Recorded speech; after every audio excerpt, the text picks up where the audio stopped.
Bienvenue sur la 9e étape du Dakar 2020 avec une étape de transition assez longue tout de même, une spéciale de 415 km qui nous emmènera un petit peu plus au sud-est vers Arad. Ce sera le début de l'Anti-Quarter. Après l'étape d'hier annulée à la mémoire de Paulo Gonçalves, les motards sont de retour à l'action avec le pilote portugais toujours dans un coin de leur tête.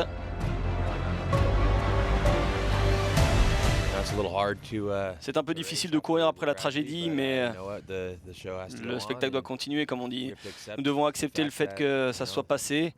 Nous devons rester concentrés, il reste 4 jours. Une longue liaison de près de 400 km avant de rentrer dans la spéciale. Du coup, tout le monde s'est levé à l'aube. Les montagnes russes émotionnelles pour Ross Branch du Botswana qui a remporté la 2e étape avant d'avoir des soucis mécaniques et des accidents les jours suivants. L'homme du Botswana était en forme aujourd'hui, 2e de cette spéciale. On retrouve le leader du général, belle performance pour Ricky Brabec. Il a perdu 4 minutes environ, mais il reste maître de ce rallye à 3 jours de rentrer dans l'histoire pour la première d'un Américain. Tout se passe bien, tout est en ma faveur en ce moment. Je suis content de ça. Je suis assez excité. Encore un jour qui me rapproche du rêve américain. Le coéquipier de Brabec chez Honda, Joan Barreda, a terminé 3e aujourd'hui. L'Espagnol a rattrapé notamment son coéquipier Kevin Benavides après le ravitaillement et a réussi à se sortir indemne malgré quelques problèmes de roadbook. Il est à 2 heures du podium. Devant lui, on retrouve Toby Price, le champion sortant, qui a eu une journée difficile dimanche. Il était aux côtés de Gonçalves pendant son crash et après son crash. Il est déterminé à faire mieux sur les derniers jours de ce rallye.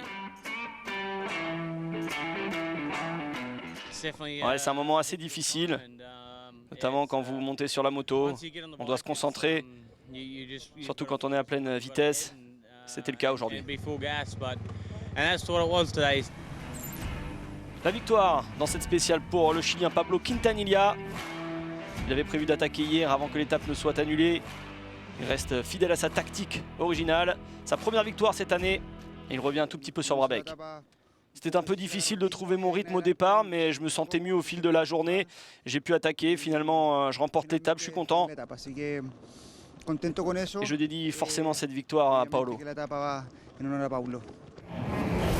5 minutes et demie séparent les premiers aujourd'hui et au général, Brabec a toujours plus de 20 minutes sur Quintanilla et le pilote KTM Toby Price qui est à 26 minutes.